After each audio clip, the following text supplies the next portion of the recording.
أعوذ بالله من الشيطان الرجيم.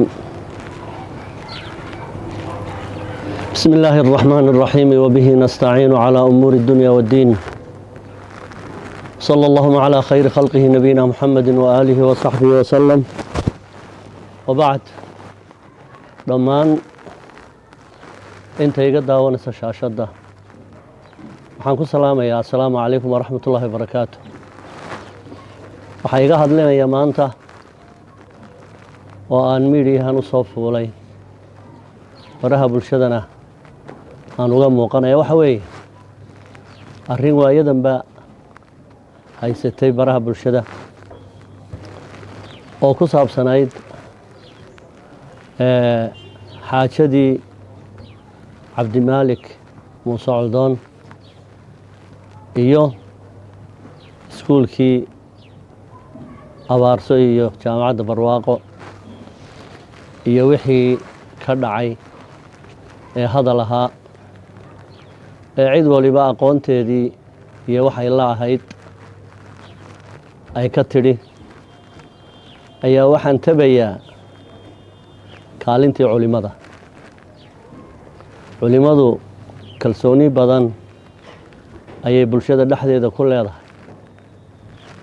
arrimaha noocan oo kale ah ee diinta xidhiidhka lalena iyaga loogu kalsooni badnaayo inay wax ka yidhaahdaan ayaan isleeyahay malaa dooddu way ku gu'i lahayd, laakiin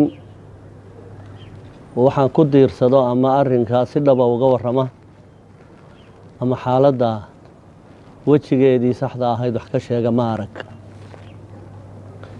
marka waxaan jeclaystay wakhti yar oo kooban inaan ka tilmaamo aragti yaroo kooban oo ku saabsan dhacdadaas. waxaanse ka horraysiisanayaa islaamka aynu haysanno iyo cadaalad wanaaggiisaan tusaale yar idinka siin doonaa. arrintaasood mooddo inay salsallowdo xaajada maanta taagan. wakhtigii nebigeennu calayhi salaatu wasalaam uu noolaa ee madiina uu ku noolaa waxaa dhacday qiso aad u la yaab leh oo ka tarjamaysa cadaaladda islaamka ka tarjamaysa. waxaa jiray nin la odhan jiray tucma binu ubayriq oo ashahaadanayay laakiin uurka gaal ahaa, munaafiqiintu ka mid ahaa. ninkaasu wuxuu habeen madow u dhacay reer jaarkiisa ahaa. waxaa guriga lahaa qataada binu nucmaan nin la yidhaah. wuxuu ka soo xaday tucma binu ubayriq diricii dagaalka lagu gelayay oo ninkaasi leeyahay qataada iyo kiish daqiiqi ku jirto. markii uu soo qaatay wuxuu ammaano dhigay nin yahuudiya oo dowladda islaamku ay siisay deganaansho iyo amni ayuu u dhiibtay u yidhi iyahay. kiishka daqiiqda ah hoostu ka daloolay muu arkaynin, waa habeen madow. daqiiqdii markaa way daadanaysay ilaa iyo gurigii oo alaabta dhiganayay u gaarsiiyey. halkii ayuu geeyey, ninkii yahuudigaabuu u dhiibtay. waagii markuu baryey raadkii daqiiqda la soo raacay, gurigii yahuudiga ayaa la yimi. sayd binu samiin baa la odhan jiray yahuudigaasna. arrinkii isagii baa lagu eedeeyey. isagiina uu isberi yeelay oo wuxuu yidhi ammaano ayaan u hayaa, alaabtan waxaa ii dhiibay ninka la yidhaha tucma binu ubayriq. intaas markay dhacday ee arrintii ay muuqatay ayaa waxay ka baqdeen qabiilkii uu la dhashay tucma ayaa waxay ka baqeen in arrintu fashilanto, dabadeedna inay arrinta dedejiyaan xukunkeeda ayay go'aansadeen. iyaga oo qabiil dhan ah oo bani tufri la yidhaahdo ayay nebiga u yimaadeen calayhi salaatu wasalaam, ayaga oo nebiga ku dhiiri gelinaya inuu go'aan dhaqso ah ka qaato qadiyaddan ninkan yahuudiga ana uu shareecada ku fuliyo. nebigu calayhi salaatu wasalaam wax tallaaba intaanu qaadin ayaa waxaa soo degay waxyi qur'aan ah oo suuratunisaa ee ilaahay uu ku soo dejiyey ilaa qiyaami saaca ayaa waxyigii maalintaas soo degay ayaa la akhriyayaa oo qur'aanka ka mid ah. ilaahay subxaanahu wa tacaala wuxuu soo dejiyey intaan go-aanka nebigu aanu soo ridin. ilaahay wuxuu dareensiiyey nebi moxamed calayhi salaatu wasalaam inuu nebiga ilaahay u soo diray inuu dadka caadil dhexdhexaada ka noqdo, weligiina aanu qof daalima aanu dhabar ka saarin una doodin. waxaa ilaahay yidhi subxaanahu wa tacaala aayadahan qur'aanka ee soo socda: inaa anzalnaa ilayka alkitaaba bilxaq qaala allahu tabaaraka wa tacaala bacda acuudu billahi min ashaytaan rajiim inaa anzalnaa ilayka alkitaaba bilxaqi litaxkuma bayna annaasi bima araaka allah walaa takun lilkhaa'iniina khasiima. qur'aankan waxaa lagugu soo dejiyey inaad dadka ku kala soortood ku kala xukunto. abidkaa intaad nooshahay khaa'in dhabarka ha saarin oo ha u eexan. wastakfir illaaha ina allaha kaana gafuuran raxiima.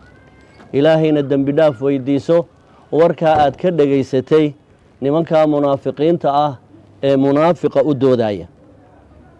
walaa tujaadil can aladiina yakhtaanuuna anfusahum. abidkaa ha u doodin oo looyar ha u noqonin qowmka naftooda khiyaamaynaya. ina allaha laa yuxibu man kaana khawaanan ahiima. ilaahay agtiisa wax qiimo ah kuma loo ilaahay subxaanahu wa tacaala ma jecla qof kastoo khaainnimo badan oo dembi badan. yastakfuuna min annaas walaa yastakfuuna min allah. qowmkanaad arkaysaa ilaahay kama baqanayaan oo kama xishoonayaan, laakiin bini aadmi ayay iska qarinayaanoy leeyihin ceebtiinna yay arka. wa huwa macahum id yubayituuna.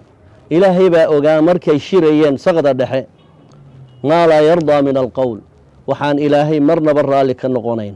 wa kaana allahu bihi muxiita. ilaahay subxaanahu wa tacaala warkooda oo dhan wuu ka warhayay. iyagiiba markaa ilaahay la hadlayaa kuwii u doodayay munaafiqa. haa antum haaulaa'i jaadaltum canhum fi lxayaati اddunya. halkaan uga socdaa waa halkan. haa antum haaulaa'i kuwiinanow jaadaltum canhum, daalimiin baa u doodeen fi lxayaati اddunya intan nolosha gaabana. faman yujaadilu allaha canhum yowma alqiyaama. bal yaa u doodi doona maalinta qiyaamaha am man yakuunu calayhim wakiila. yaa wakiil iyo daanyaqaad u noqon doona haddii maanta adduunyada ay badbaadaanba ay samcad ah u raadisaan, maalinta aakhiro yaa u doodi doona. aayadaha qur'aankii waxay inaga nahyinayaan dulmiga iyo gardarrada inaan marnaba garab la saarin.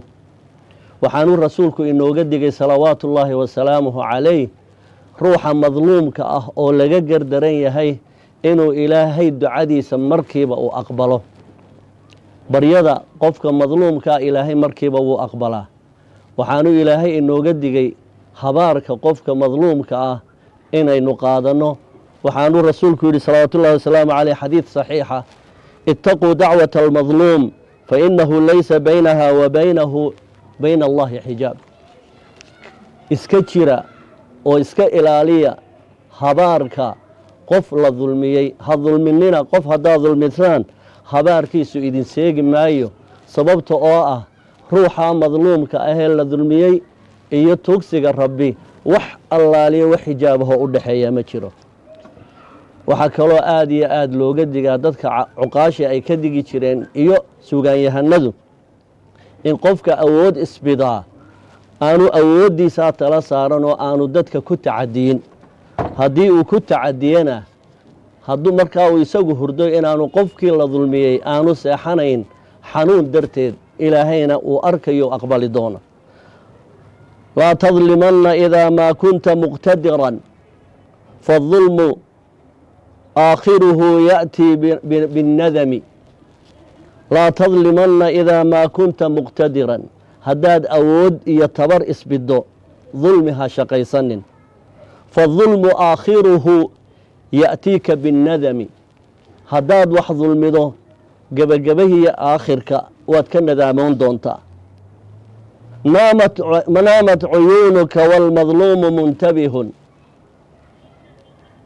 يدعو عليك وعين الله لم تنم نامت عيونك adigu waad iska raaxaysanaysaa ruuxan wax dulmiyayow laakiin ruuxii aad dulmiday gogosha ma leedayo gogosha uu qaban lahay dulmiga aad u geysatay darteed wa caynullaahi lam tanam ilaahay cayntiisuna ma seexato abad ilaahay ma seexdo laa ta'khuduhu sinatun walaa noom marka waxaan ka digayaa meesha dulmiga ku jiro ruuxaa dulmiga wada inaan ilaahay subxaanahu wa tacaala dulmigaa u dhaafaynin waxa muhiim ah inaad ogaataan uheelinta gaalada loo hayliyo in ilaahay cadhadiisa iyo ciqaabkiisa lagu mutaysanayo nin gebiyey baa wuxuu yidhi gaal nin umidiidimay maqaam naara inuu geli diintaa u maragahee ma wax laga murmaabaa haddii ruuxu dabadhilif gaalada u noqdo waxay noqonaysaa aakhiro noloshiisu inuu ilaahay naar ku dambaysiiyo nin kalena wuu gebiyo wuxuu yidhi berye wuxuu gabraartaba markuu malagu soo gaadho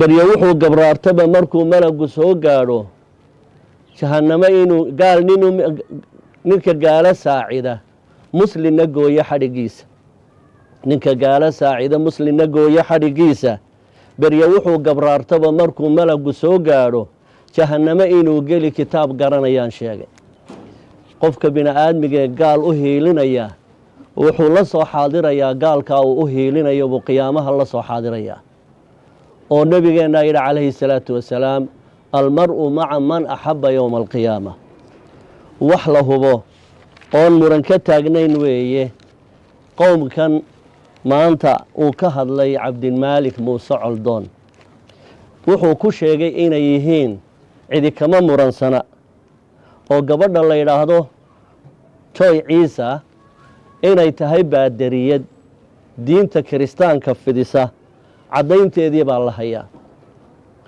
waxaana xaqiiqo ah qofku markuu diin leeyahay weliba wadaad ku yahay diintiisa mar walba inay la fakanayso inuu diintiisa faafiyo masalan haddaan anigu wadaad ahay oo carruur kiristaana la ii dhiibo marnaba mar kastoon jaanis u helo diin islaamka inaan u sharxo oo aan u qurxiyo waan ku dadaalayaa kuubar ayuu ka hadlay cabdimaalik kuubar muran kama joogo waana nin khaniis ah oo haddii alla yidhaahdo edebdarro yaqaana caalamka iyo uunkana meelo fara badan ayaa laga diiday inta uu dalbaday inuu fiise ku aado marka dadka caynkaas ah waxa keliyay soo saari karaan waa dad iyaga uun la mid ah oo waxaa la yidhaahdaa dheri kastaaba wuxuu dhididaa waa waxa gudihiisa ku jira waxaan maqlayay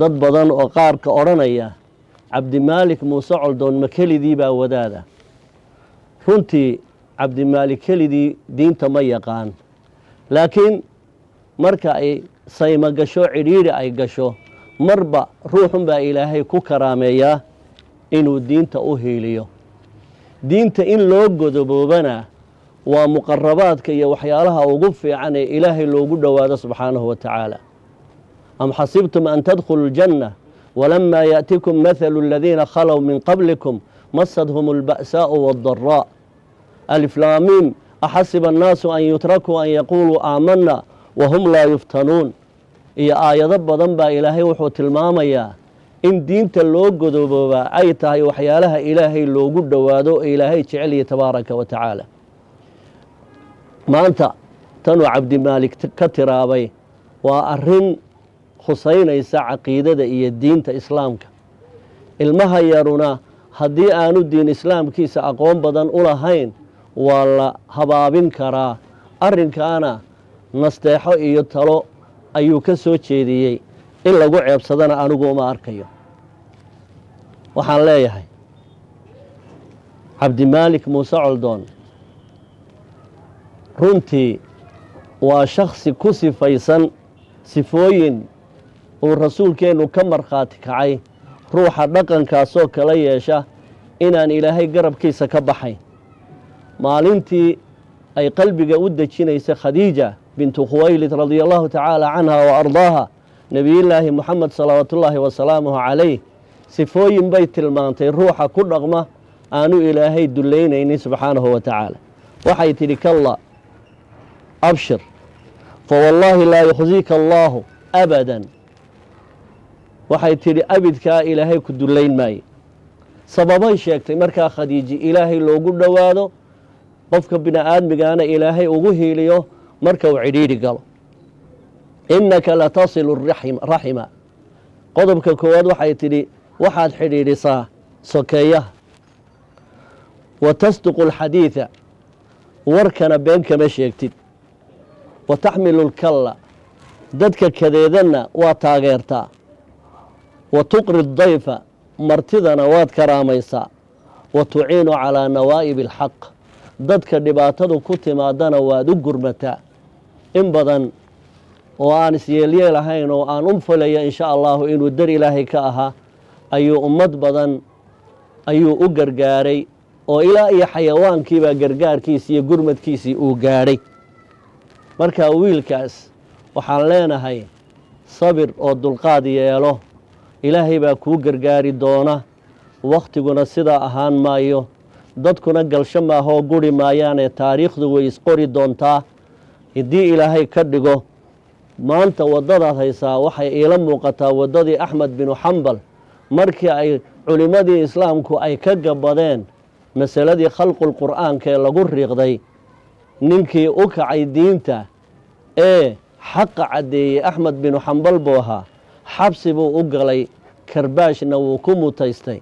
axmed binu xambal baa waxaa lagu yidhi ma adigoo keliyaa diinta wax ka yaqaan mise kelidaa baa difaaci kara, ilaan far keliya fool ma dhaqdeen.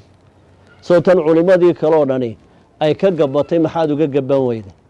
sayidinaa axmed binu xambal hadal aad iyo aad u murti badan buu ku hadlo oo wuxuu yidhi idaa akhadat alculamaa'u ataqiya wa jahila aljaahilu mataa yucrafu alxaq. haddii culimmadii ay xeeladaysato oo xaqii ay caddayn kari waayeen, dadweynihiina waxa la ysku hayo aanay aqoon u lahayn, ciddii u caddayn lahaydna ay ka gabato, mataa yucrafu alxaq, goormuu xaqu caddaanayaa? waa sayidina axmed binu xambal waxau noqday shaykhu ahli sunna waljamaaca ayuu noqday. intaasoo sannadoodna xabsi buu u galay godobta diinta. sayidinaa abaabakar radia allahu tacaala canhu wa ardaahu maalintii rasuulkeennu wafaaday ee carab oo dhan badankeedii ay rudoobeen 3 magaalo mooyaane, go-aankii adkaa ee abaabakar uu qaatay baa lagu badbaaday bacd allahi tabaaraka wa tacaala. sayidinaa cumar baa wuxuu leeyahay in badan baa go-aanka abaabakar uu qaatay aan kala dagaalamo oo aan kala dooday. waxaase ii caddaatay in ilaahay abaabakar qalbigiisa ku sharaxay.